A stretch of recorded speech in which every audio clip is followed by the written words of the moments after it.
안녕하십니까? 우리 제2기 장년 교과 마지막 때를 위한 준비 4주차 구원과 종말입니다. GNN과 ABN이 함께 공동으로 제작하는 우리 안교 교과 해설, 우리 전국에서 그리고 해외에서 함께 참여하는 모든 성도님들께 하나님의 은혜가 함께 하시기를 소망합니다. 이번 주 교과는 일요일 아버지의 사랑, 월요일 그리스도의 사랑, 화요일 성령의 사랑, 수요일 구원의 확신, 그리고 목요일 영원한 복음입니다. 마지막 때를 위한 준비라고 하는 총 제목으로 구원과 종말, 구원과 종말, 마지막 때를 위한 준비에서 구원과 종말이라고 하는 제목으로 아버지의 사랑, 그리스도의 사랑, 성령의 사랑, 다시 말해 삼위 하나님의 사랑과 구원의 확신과 영원한 복음이라고 하는 소제목을 다루는 이유는 이것 때문이겠죠. 마지막 때를 위한 핵심적인 준비는 구원의 확신에 있고, 그 구원의 확신은 내가 기분이 좋아지는 게 아니고 삼위 하나님의 사랑에 대한 확신에서 온다고 하는 것. 그게 이번 주 전체의 중심 내용이 되겠죠. 마지막을 위한 준비 뭘 하는 건가요? 구원을 확신하는 거고, 구원의 확신은 삼위 하나님의 사랑을 확신하는 것에서부터 온다고 하는 그런 내용으로 이번 주 교과를 다루게 되겠습니다. 먼저 기억절입니다. 함께 읽으시겠습니다. 시작. 사랑은 여기 있으니 우리가 하나님을 사랑하는 것이 아니요 하나님이 우리를 사랑하사 우리 죄를 속하기 위하여 화목 제물로 그 아들을 보내셨습니다. 요한일서 4장 10절. 자, 사랑을 어떻게 느껴요? 사랑을 어떻게 알 수 있어요? 하나님의 사랑을.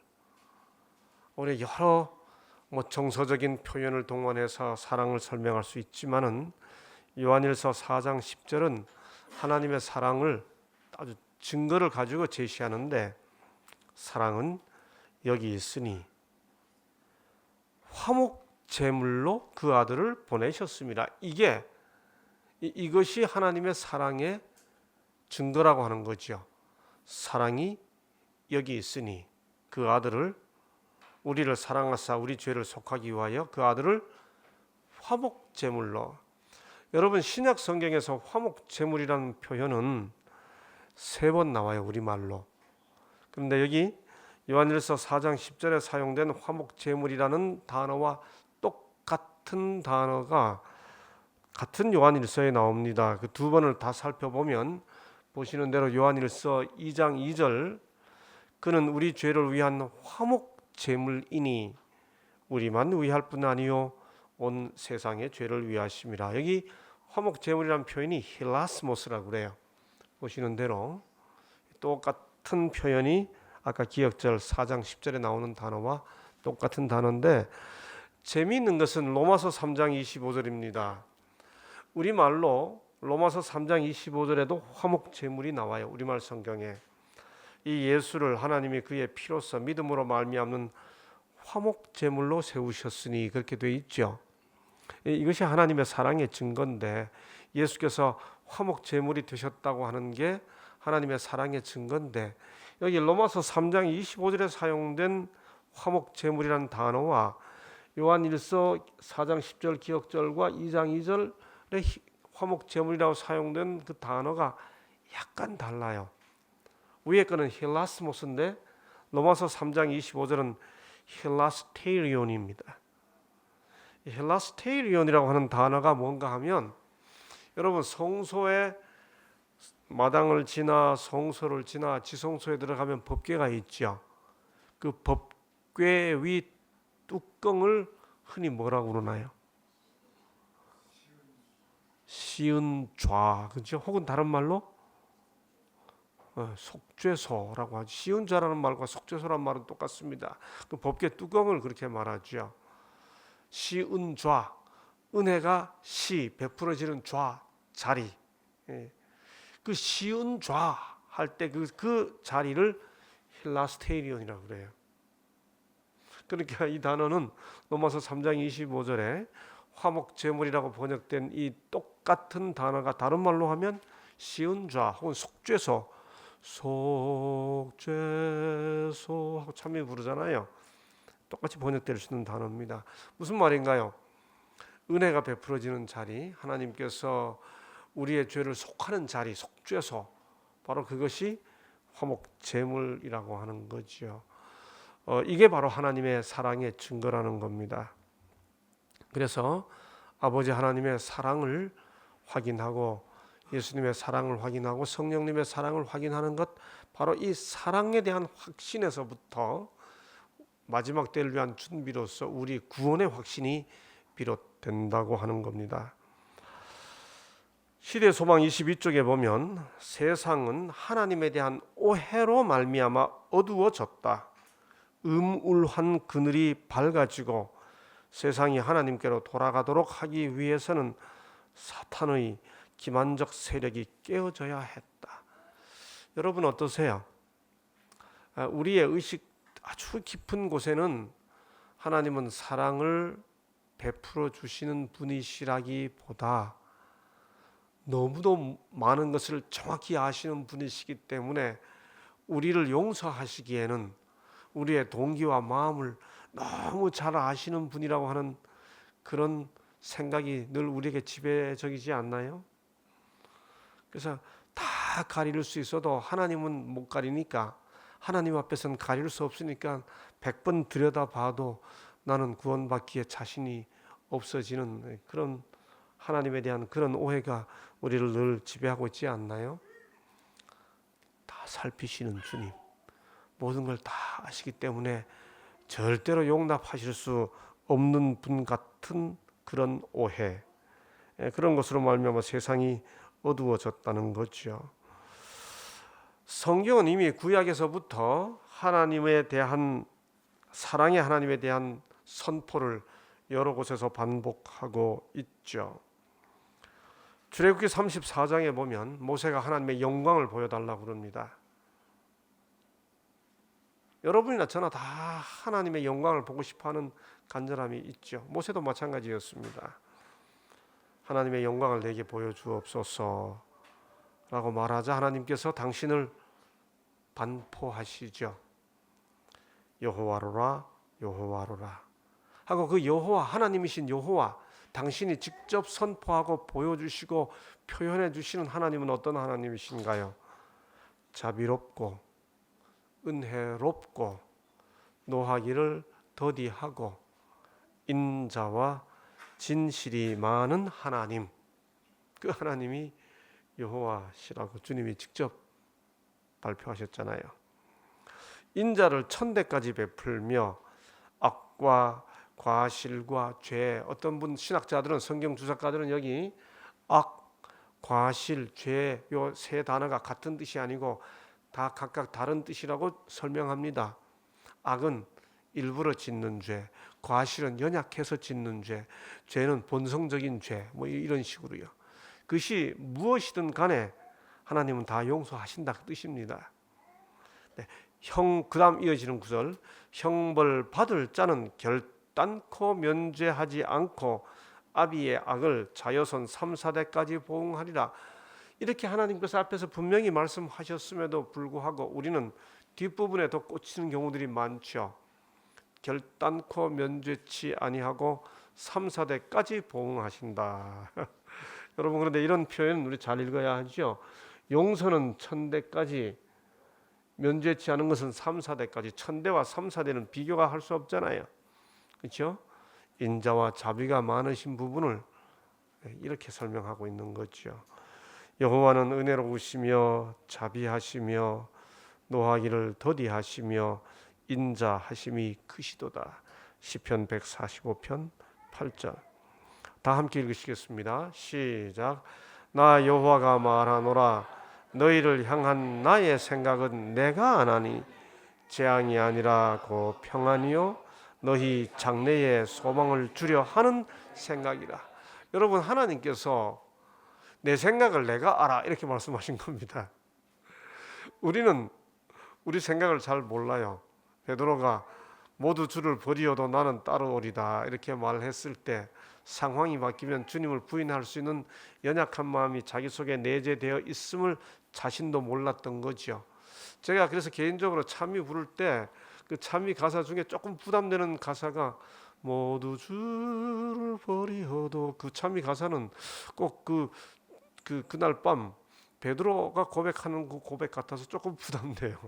나는 따르오, 그냥 뭐 어떻게 되든 주님 따르겠습니다 해도 하면 되는데 왜 모두 주를 버리어도 나는 따릅니다 이렇게 표현하는지. 여하튼 우리도 그렇게 우리 속마음을 잘 모르는데 주님께서 당신의 마음에 대해서, 당신의 생각에 대해서 이렇게 말합니다. 너희를 향한 나의 생각을 내가 아나니. 여러분, 우리 주님 당신 자신의 생각에 대해 우리를 향한 당신의 생각이 재앙이 아니라는 거예요.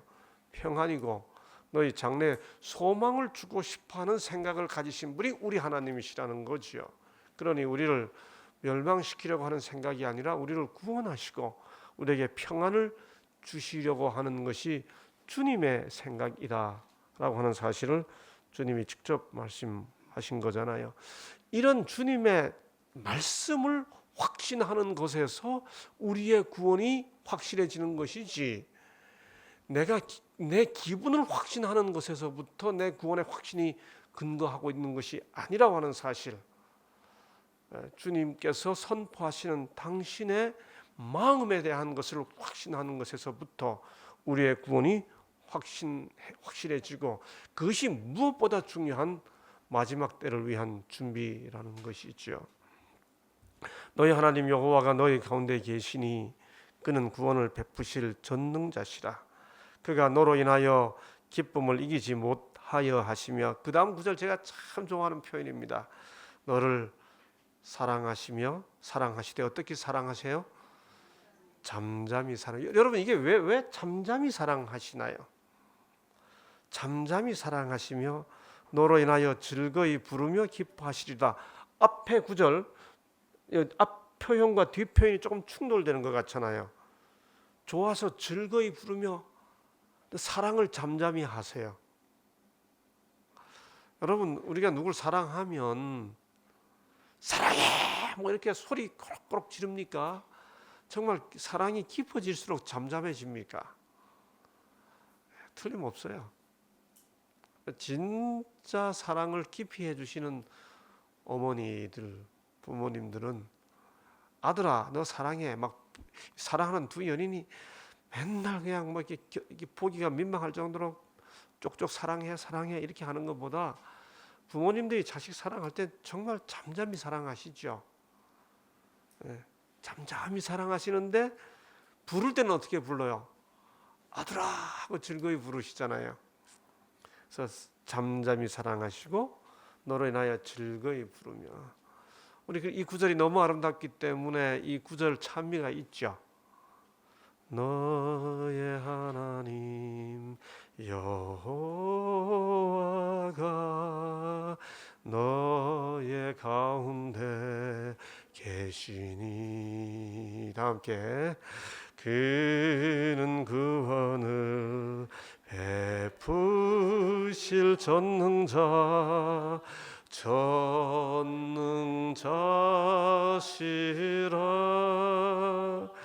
그가 너로 인하여 기쁨을 이기지 못하시며, 그 다음 너를 잠잠히 사랑하시며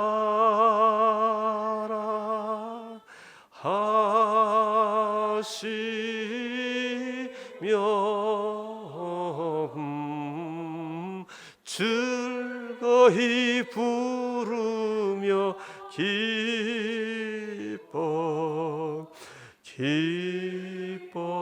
하시리라.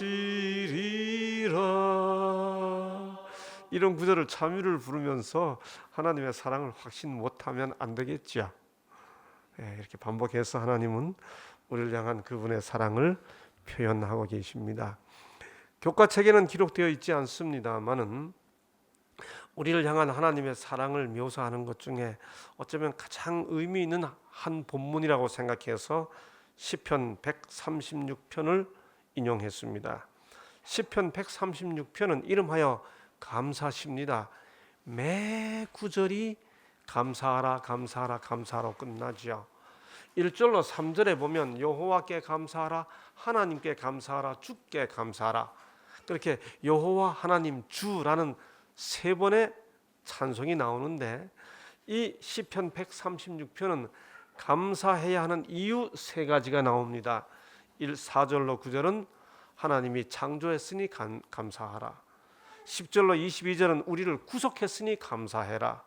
23절로 25절은 우리 지금 먹여 살려주고 계시니 감사해라. 여러분, 그래서 감사의 이유가 세 가지인데요. 이게 아주 중요한 맥락이 놓여 있어요. 창조와 출애굽이라는 구속과 지금 내가 살아있다는 사실.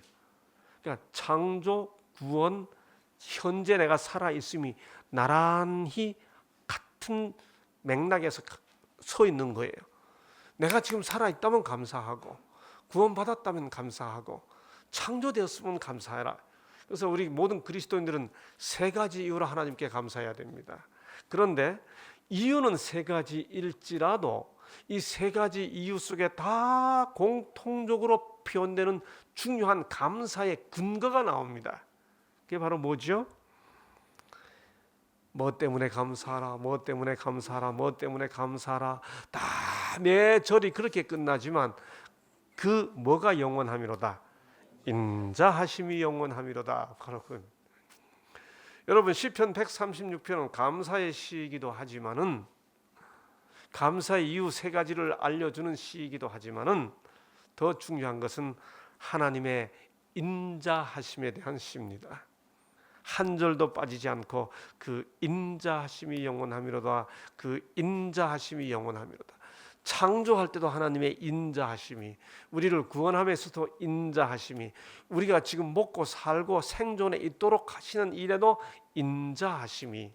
여러분, 여기 인자라고 하는 이 단어를 히브리어로 이렇게 읽습니다. 한번 따라해 주시겠어요? 여기 해는 너무 명랑하게 헤세드 이렇게 하시면 안 되고, 이 해는 약간 가래를 긁어내듯이 탁하게 발음하셔야 됩니다. 헤세드 이렇게 하셔야 돼요. 한번 해보시죠. 시작. 헤세드. 오, 잘하시네요. 이 헤세드라고 하는 이 히브리어 이 단어는 우리말로 한 단어로 번역할 수가 없어요. 여기 시편 136편에서는 인자라고 번역됐습니다만은 구약 성경에 자비, 인애, 사랑, 친절, 선, 뭐 이런 하다 우리말로 번역해서 이게 좋은 의미는 다 포함하고 있는 정말 그윽한 의미를 담고 있는 단어가 헤세드라고 하는 단어예요. 이 헤세드라는 단어를 신학적으로 설명하면 그냥 감정적 사랑이 아니고 언약의 사랑이라고 합니다. 하나님께서 우리를 사랑한다고 하셨으면 끝까지 사랑하신다는 언약의 사랑을 말할 때 헤세드라고 해요. 이것은 어떤 의미에서 다른 말로 하면 절대 사랑입니다. 하나님의 절대 사랑, 그게 헤세드예요. 그래서 우리는 그 하나님의 헤세드 때문에 구원을 확신하고, 그 구원의 확실히 하나님의 이 헤세드 사랑에 근거하고 있기 때문에 그 사랑을 확인하면서 우리는 우리의 구원을 확인하게 된다는 것이죠. 여기 교회 증언 2권 200쪽에는 인간의 구원이라는 영광스러운 계획은 하나님 아버지의 무한한 사랑, 언약의 사랑, 헤세드의 사랑으로 말미암아 이루어진 것이다. 이 거룩한 계획 속에 타락한 인류를 위한 하나님의 사랑이 놀랍게 나타나 있다. 그 사랑은 거룩한 천사들도 감탄한 것이었다. 이걸 다시 확인하는 것에서부터 우리의 구원이 확실해지고 그것이 마지막 때를 위한 가장 중요한 준비라는 겁니다. 두 번째, 그리스도의 사랑입니다. 여러분, 우리 주님을 신학자들은 흔히 뭐라고 표현하는가 하면 완전한 신인이라고 말합니다.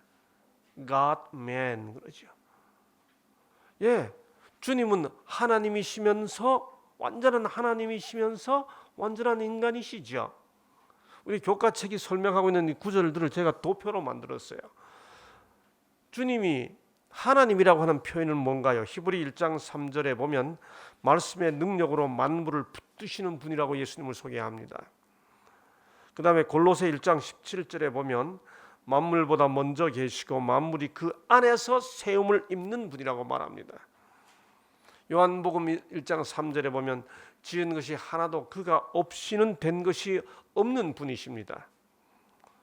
그런 주님이 말씀의 능력으로 만물을 붙드시는 그분이 구유에 누긴 아이로 이 세상에 오셨죠. 만물이 그 안에서 세움을 입는 그분이 지혜와 키가 성장하는 분으로 오셨죠. 지은 것이 하나도 그가 없이 된 것이 없는 그분이 십자가 형틀에 달려 돌아가셨죠.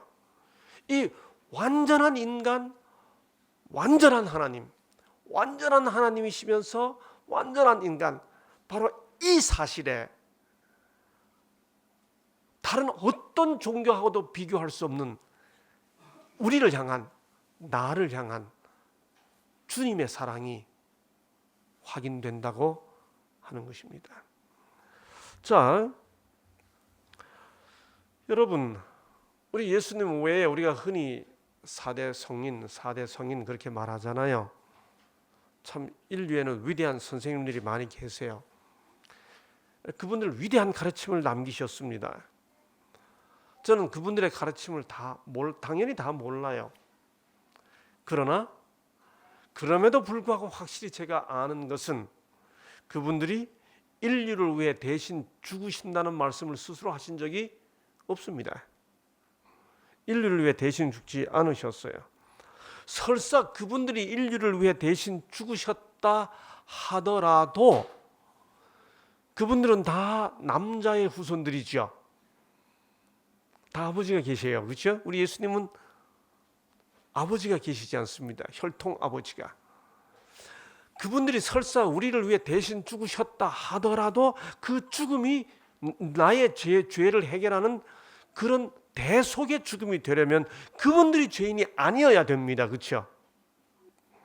세 번째는 그래서 베드로전서 1장 18절 19절에 보면 우리 예수님의 죽음을 그것과 비교해서 이렇게 말하죠. 오직 너희가 구속된 것은 흠 없고 점 없는 어린 양 같은 그리스도의 보배로운 피로 한 것이다. 그렇게 말하죠. 하나님과 동등하신 그분께서 율법의 형벌을 받으셨기 때문에 인류는 그리스도의 의를 받아들일 수 있는 자유의 몸이 되고 겸손과 회개의 생애로서 마치 하나님의 아들이 승리하신 것처럼 이겨서 우리가 예수님이 이기신 것처럼 우리도 이겨서 사탄의 권세를 깨뜨릴 수 있게 되었다.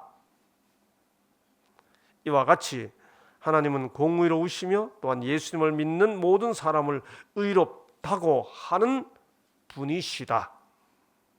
이 사실 때문에 우리는 예수님이 사탄을 이긴 것처럼 우리도 사탄을 이길 수 있게 되었다는 말씀이죠. 그런 의미에서 여러분 세상의 모든 종교를 둘로 나눌 수 있습니다. 구원의 종교인가 교훈의 종교인가 하는 거죠. 세상에 우리가 다른 종교를 다 몰라도 그 종교들이 우리에게 아주 소중한 가르침을 주어요. 정말 아름다운 교훈을 주는데 그 교훈들은 좋지만 그 교훈이 우리를 구원하는가 하는 것을 확인해 보자는 거죠. 여기 교과 서론에 보면 이번 주 교과 서론에 보면 기독교가 아닌 다른 종교는 그 설립자들이 무엇을 가르쳤는지는 강조하지만은 그들이 무엇을 행하였는지는 강조하지 않는다. 그럴 수밖에 없는 것은 그 설립자들이 어떤 것을 행하였든지 그것이 그들을 구원하지 못하기 때문이다. 그 지도자들은 어떻게 사람들이 스스로를 구원할 수 있는지를 가르쳐 주려고 노력했을 뿐이다.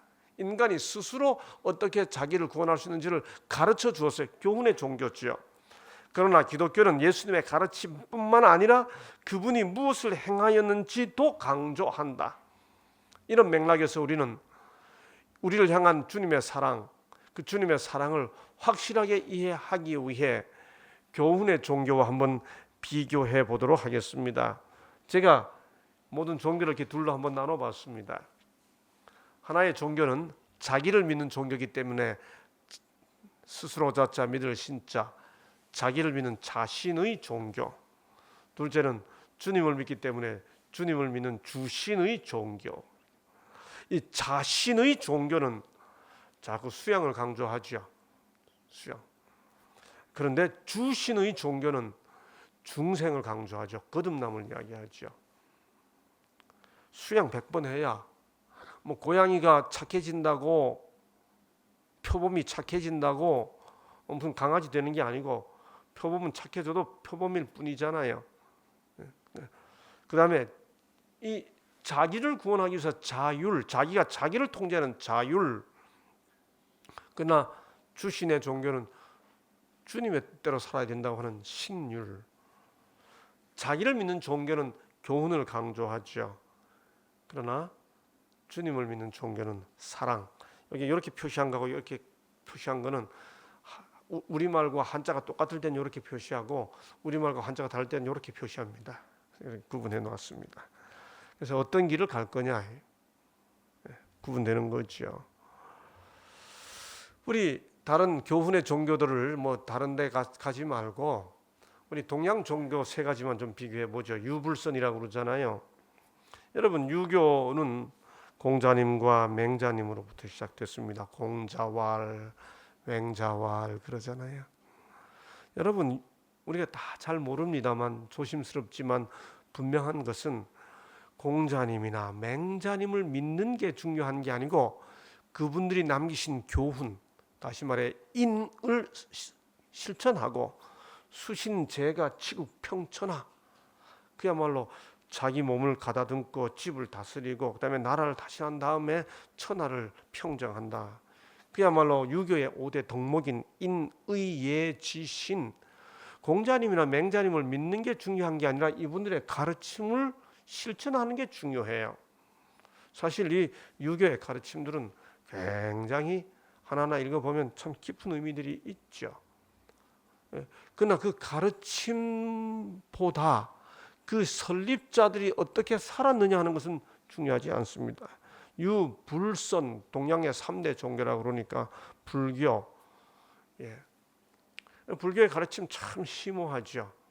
사람들의 마음을 평안하게 하고 잘 다스리게 하고, 최근에는 우리 한 스님이 전국 방방곡곡 다니면서 이렇게 직접 묻고 직접 대답하는 그런 방식으로 아주 불교 대중화에 앞장서고 계시잖아요. 고진멸도. 이게 자, 인간이 다 고난, 다 고통이 있는데 이게 다 집 욕심에서부터 비롯되고 이것을 멸하면 해탈, 열반, 니르바나, 해탈에 이르는데 그것을 멸하고 다 없애는 길이 8가지 도, 8정도를 행해야 한다. 그 8정도가 바로 이런 거죠. 다 이게 욕심을 버리고 욕심을 다 내려, 어떤 문제도 결국 그것이 문제가 아니라 그것을 문제로 삼는 인간의 마음이 문제이기 때문에 이 마음을 어떻게 다스리느냐. 그래서 불교에는 마음 공부란 단어가 아주 중요 표현이죠. 내 마음을 어떻게 다스리냐, 이거 이야기 많이 해줍니다. 여러분, 마찬가지입니다. 이 중요한 가르침들이 심한 의미를 가지고 있지만은 그분이 나를 대속해 주는 건 아니죠. 부처님께서 유불선이라고 그러잖아요. 노자와 장자가, 여러분 이 유불선, 이 도교의 가르침은 참 인간을 편안하게 하죠. 도교의 가르침을 한마디로 압축하면 뭐라 그러나요? 무위자연. 인간이 인위적으로 뭘 하려고 하지 말고 자연 그대로 흐르도록 하자. 뭘 자꾸 꾸미지 마라. 상선약수. 상선약수 이 말은 세상에 가장 행복한 이치가 물 흐르듯이 살면 된다. 물은 다 무슨 아래로 흐르고 모든 것이 무위이화, 뭔가를 하지 않으려고 하는 것이 결국 일이 되는 거다. 뭐 자꾸 꾸미지 마라. 이건 뭐 직접 노자나 장자가 한 얘기는 아닙니다만 또 다른 분이 같은 사상으로 통합니다.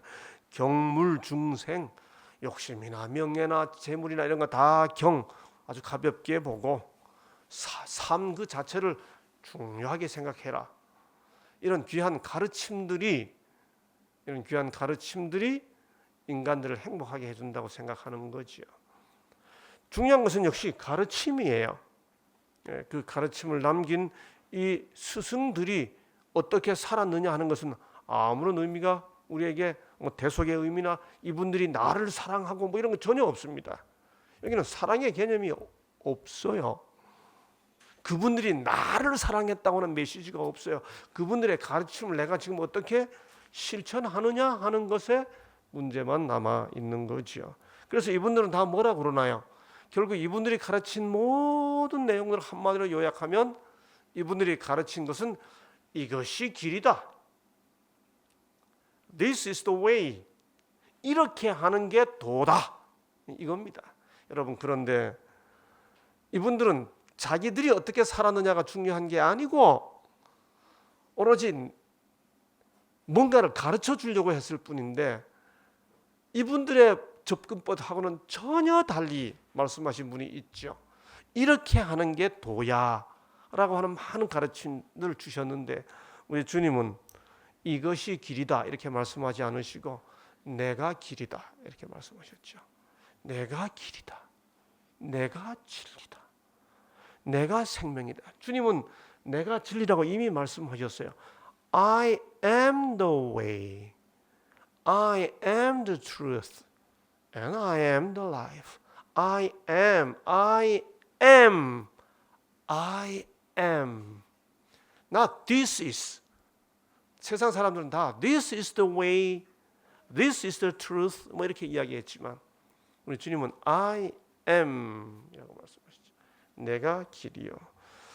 주님은 그런 말씀 여러 군데서 말씀하셨어요. 나는 부활이요 생명이니.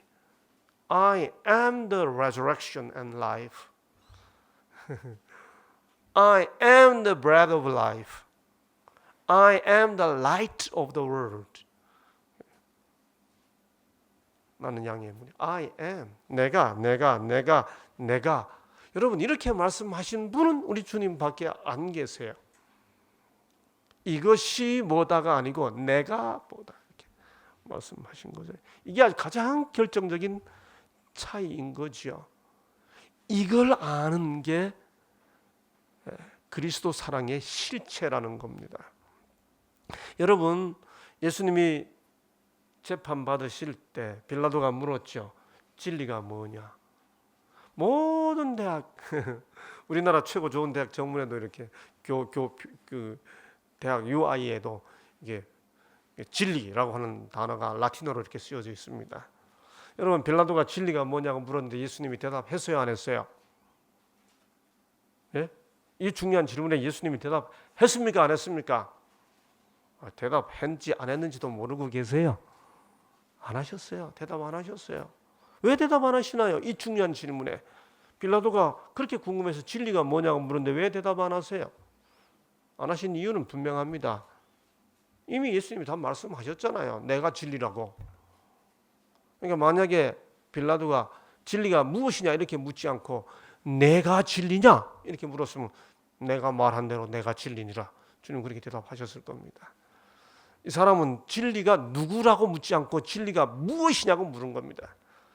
기독교의 진리는 Who is the truth? Jesus Christ. 누가 진리냐고 물어야 기독교의 질문은 성립이 돼요. 무엇이 진리냐는 What is the truth는 질문이 성립이 되지 않습니다. 누가 진리냐 이렇게 물어야 되는 거죠. 빌라도는 이미 예수님이 내가 진리라고 말씀하셨는데 무엇이 진리냐고 물었기 때문에 주님이 대답하지 않으셨죠. 이제 우리 아버지 하나님의 사랑, 우리 예수님의 사랑 확인했습니다. 성령님의 사랑입니다. 로마서 8장 26절 이와 같이 성령도 우리 연약함을 도우시나니, 너무도 분명히 말하잖아요. 성령이 말할 수 없는 탄식으로 우리를 위하여 친히 간구하시느니라. 히브리 9장 14절 영원하신 성령으로 말미암아 흠 없는 자기를 하나님께 드린 그리스도의 피가 어찌 너희 양심으로 죽은 행실에서 깨끗하게 하고 살아계신 하나님을 섬기게 못하겠느냐. 성령 하나님께서 기어이 우리로 하여금 하나님 앞에 살도록 사랑해 주시고 강권해 주신다는 말씀이죠. 아버지의 사랑 많이 이야기하고 주님의 사랑 많이 이야기하는데 성령님의 사랑에 대해서 역사 이래로 늘 논란이 있어 왔습니다. 그럼에도 불구하고 성경은 분명하게 증거하고 있죠. 야고보 4장 5절 너희가 하나님이 우리 속에 거하게 하신 성령이 시기하기까지 사모한다 하신 말씀을 헛된 줄로 생각하느냐? 분명하다고 하는 거죠. 에베소 4장 30절 하나님의 성령을 뭐하게 하지 말라? 근심하게 하지 말라. 우리를 사랑하시는 성령 하나님을 근심하게 하지 말라고 사도 바울은 권하고 있죠. 건강에 관한 권면 222쪽에 보면 그래서 이지 와이스는 이렇게 말합니다. 삼위 하나님의 마음에 인류에 대한 동정의 감정이 일어났다. 그래서 아버지와 아들과 성령께서는 구원의 계획에 속한 사역에 자신들을 바치셨다. 이 삼위 하나님이 우리를, 아니 정확히 나를 구원하기 위하여 이런 엄청난 구속 사역을 사랑 때문에 이루셨다고 하는 사실을 확인하고 확신하고 분명히 하는 바로 그것이야말로 내 구원을 확신하는 근거가 되고 그것이 마지막 때를 위한 준비라고 하는 겁니다. 이걸 놓친 채 뭘 준비하려고 하는 거예요? 저도 지금 시골에 살으니까 시골 생활이 정말 좋아요. 이래서 재림을 준비하려면 시골 생활을 하라고 하나 보다 하는 생각이 느낌이 들 정도입니다. 그야말로 이 복잡하고 갈등 있는 인간사 떠나 제가 일주일에 서울에 올라갔다가 한 시간이라도 빨리 이게 냇물 소리 듣고 싶어 오고 싶은 마음이 들 정도예요. 그러나 시골 생활을 100번 하더라도 그것이 우리를 구원 확신하게 해주는 나의 주관적 느낌이 될 수는 없는 거죠. 구원의 확실은 아버지가 우리를 어떻게 사랑하시는지를 확실하게 이해하고 그 확실한 아버지의 사랑에 우리의 구원의 확실성이 근거하고 있는 것이지, 그것이 대전제가 될 때 그것이야말로 마지막 때를 위한 우리의 준비가 될 수 있다는 것이죠. 마지막 때에 준비된 자가 되려면 우리 교과 해설 수요일입니다. 지금 구원에 대한 확신이 있어야 한다. 두려움 없이 미래를 맞이하려면 구원은 지금 우리의 현실이 되어야 한다. 앞서 살펴보았듯이 살아계신 삼위 하나님은 우리를 구원하기 위해 여전히 일하고 계신다. 그러므로 우리는 우리의 구원을 확신하며 살고 또한 그래야 한다. 우리 수요일 교과 해설입니다. 내가 만일 내 입으로 예수를 주로 시인하며 또 하나님께서 그를 죽은 자 가운데서 살리신 것을 내 마음에 믿으면 구원을 받으리라. 누구든지 주의 이름을 부르는 자는 구원을 받으리라. 어느 목사님 여러분도 제가 흉내 내면 다 아시는 어느 목사님 흉내를 한번 내보죠. 아멘입니까? 누군지 아시겠어요? 아멘입니까? 아멘 하세요. 왜 아멘 안 하세요? 누구든지 주의 이름을 부르는 자는 구원을 받으리라. 그래도 아멘 안 하시네. 다시. 누구든지 주의 이름을 부르는 자는 구원을 받으리라. 또 증거는 이것이니 하나님이 우리에게 영생을 주신 것과 이 생명이 그의 아들 안에 있는 그것이니라. 내가 하나님의 아들의 이름을 믿는 너희에게 이것을 쓰는 것은 너희로 하여금 너희에게 영생에 있음을 알게 하려 함이니라. 여러분, 성경의 가르침을 다 요약하면요, 구원을 받으려고 아무리 노력해도 못 이룹니다. 그런데 하나님이 우리를 사랑한다는 사실을 확신하면 하나님께 순종하게 되는 거죠. 사랑에 대한 깨달음이 우리에게 힘을 주기 때문입니다. 타락하여, 사도행적 61쪽입니다. 타락하여 사탄에게 사로잡힌 영혼들은 복음을 통하여 구속을 받고 하나님의 자녀의 영광스러운 자유를 누려야 한다. 하나님의 목적은 단순히, 그 다음 말씀 보세요. 아주 의미 있죠. 죄의 필연적 결과인 고통에서만 구원하는 것이 아니라 죄 자체에서 구원하는 것이다. 예, 우리는 종종 죄의 결과인 고통에서만 벗어나려고 하는데 주님은 그것뿐만이 아니고 죄 자체에서 우리를 구원해 주신다. 그게 주님의 사랑의 실체라고 하는 겁니다. 요한계시록 14장 6절은 우리의 정체성을 확인시켜주는 새 천사의 기별을 영원한 복음이라고 말하죠. 영원하려면 시작과 끝이 아버지와 함께 해야 하죠. 에베소 1장 4절 5절에 보면 그 복음을 가리켜 창세 전에 그리스도 안에서 우리를 택하시고 우리로 사랑 안에서라고 표현하고 있습니다. 데살로니가 후서 2장 13절에 보면 하나님이 처음부터 너희를 택하사, 오늘 우리가 하나님 안에서 살게 된 것, 하나님의 선택하심이 역사했다는 겁니다. 십자가를 선택하신 거죠. 성령의 감동이 오늘 이 자리에 우리를 있게 해준 것이죠. 하나님이 우리를 구원하사 거룩하신 소명으로 부르심은 우리의 행위대로 하심이 아니요 오직 자기의 뜻과, 그 다음 말씀, 영원 전부터 그리스도 예수 안에서 우리에게 주신 은혜대로 하심이라. 아멘입니까? 이 영원한 복음을 딱 압축한 노래가 하나 있습니다. 지금 하나님이 처음부터, 영원 전부터, 창세 전에 이 모든 구절들을 담은 아주 우리가 잘 아는 노래가 있죠. 제 생각에 이 노래가 오늘 마지막 때를 위한 준비로서의 구원의 확신을 설명하는 이 모든 말씀을 압축하고 요약한 노래인 것 같아서 그 노래를 부르면서 오늘 교과 공부를 마치고 싶습니다. 집사님 반주 부탁드립니다. 당신은 사랑받기 위해 태어난 사람이죠. 변하지 않는 영원한 하나님, 변하지 않는 영원한 복음. 영원한 복음은 하나님의 변하지 않는 사랑을 계시하며 이것이 세상에 전해져야 할 기별이죠. 영원한 복음을 전파하기 위해서 믿음으로 나아가는 이들에게 모든 권세가 약속되었다.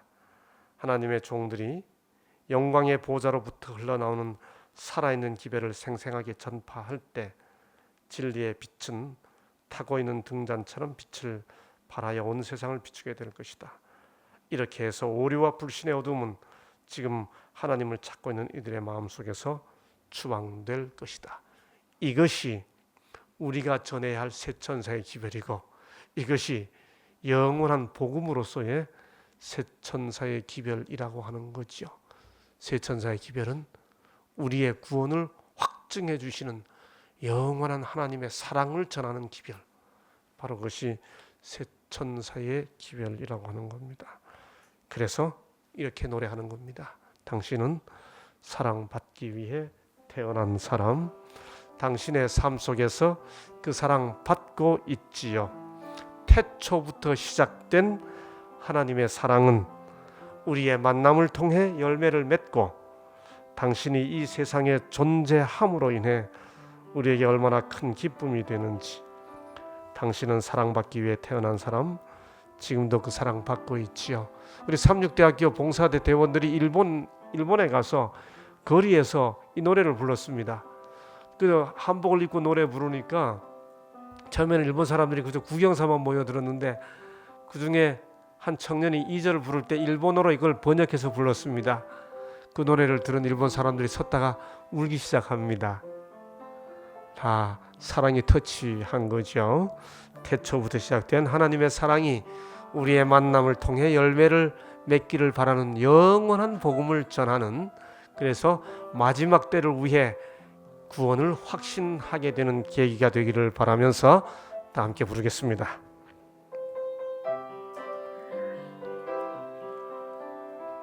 당신은 사랑받기 위해 태어난 사람, 당신의 삶 속에서 그 사랑받고 있지요.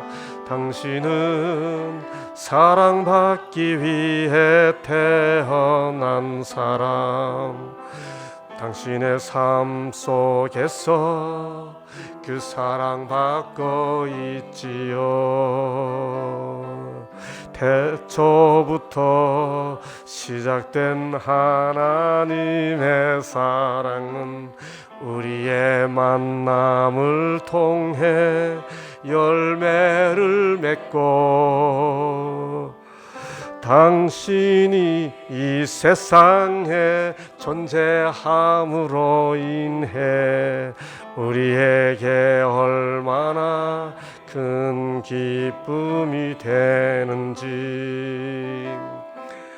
당신은 사랑받기 위해 태어난 사람, 지금도 그 사랑 받고 있지요. 당신은 사랑받기 위해 태어난 사람, 지금도 그 사랑 받고 있지요. 기도하겠습니다. 아버지 하나님, 그저 분주하게 이리저리 다니면서 정신 차리고 마지막 때를 위해 준비한다고 나 자신을 들벗고 주변 사람들을 들벗고 하기 이전에 주님이 우리를 얼마나 깊이 사랑하시고 구속의 경륜을 이루기 위해 우리에게 어떤 사랑을 쏟아 부어 주셨는지를 정말 가슴 절절히 우리의 존재 전체로 우리의 모든 것 다 열어서 주님의 그 사랑을 받아들이고 모시고 섬기고 느끼고 살아가는 우리들이 되도록 역사해 주시옵소서. 주님이 우리를 사랑해 주셨다는 그 사실, 그러기 위해 구속의 경륜을 이루셨다는 그 사실이 그 어떤 것보다도 중요한 마지막 때를 위한 준비 이혼즉, 그리고 그것에 근거해서 우리의 구원이 확실해질 때 그것이야말로 마지막 때를 위한 준비 이혼즉, 주여 우리의 심령을 주의 사랑으로 붙잡아 주시옵소서. 예수님 이름으로 간절히 기도하옵나이다. 아멘.